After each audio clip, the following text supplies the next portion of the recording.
ನಮಸ್ಕಾರ ಸ್ನೇಹಿತರೆ, ನಾನು ನಿಮ್ಮ ಸಾಗರ್ ಮಾತಾಡ್ತಿರೋದು. ವಿಲೇಜ್ ಲೈಫ್ ನೋಡಿ.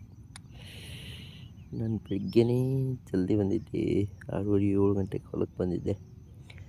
ಬಂದು ದನಗಳಿಗೆ ಮೇವೆಲ್ಲ ಹಾಕೋದು ಆರಾಮಾಗಿ ಕುಳಿತಿದ್ದೇನೆ. ಈಗ ಸೂರ್ಯ ಬಂದಿದ್ದಾನೆ ನೋಡಿ. ಹಳ್ಳಿ ಲೈಫ್ ತುಂಬ ಚೆನ್ನಾಗಿದೆ. ತುಂಬ ಆರಾಮಾಗಿ ಹೇಗೆ ಬೇಕಾಗಿರ್ಬೋದು. ತುಂಬ ಎಂಜಾಯ್ ಕೂಡ ಇರುತ್ತೆ. ತುಂಬ ಖುಷಿ. ಈ ಕೆಲಸ ಮಾಡೋದ್ರಲ್ಲಿ ಏನೋ ಒಂಥರ ಖುಷಿ ಇರುತ್ತೆ. ನೋಡಿ ಎಷ್ಟು ಚಂದ ಗಿಡಗಳು, ಮರ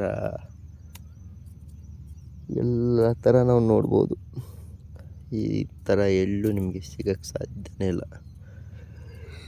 ಹೀಗೆ ಇನ್ನೂ ಹೆಚ್ಚಿನ ವಿಡಿಯೋಗಳಿಗಾಗಿ ನಮ್ಮ ಚಾನಲ್ ಸಬ್ಸ್ಕ್ರೈಬ್ ಮಾಡಿ, ಶೇರ್ ಮಾಡಿ, ಲೈಕ್ ಮಾಡಿ. ಇನ್ನೂ ಹಲವಾರು ಮಾಹಿತಿಗಳನ್ನು ನಾನು ಕೊಡ್ತೀನಿ ಅಂತ ಹೇಳ್ತಾ ನಮಸ್ಕಾರ. ಮತ್ತೆ ಮುಂದಿನ ವಿಡಿಯೋದಲ್ಲಿ ಸಿಗೋಣ.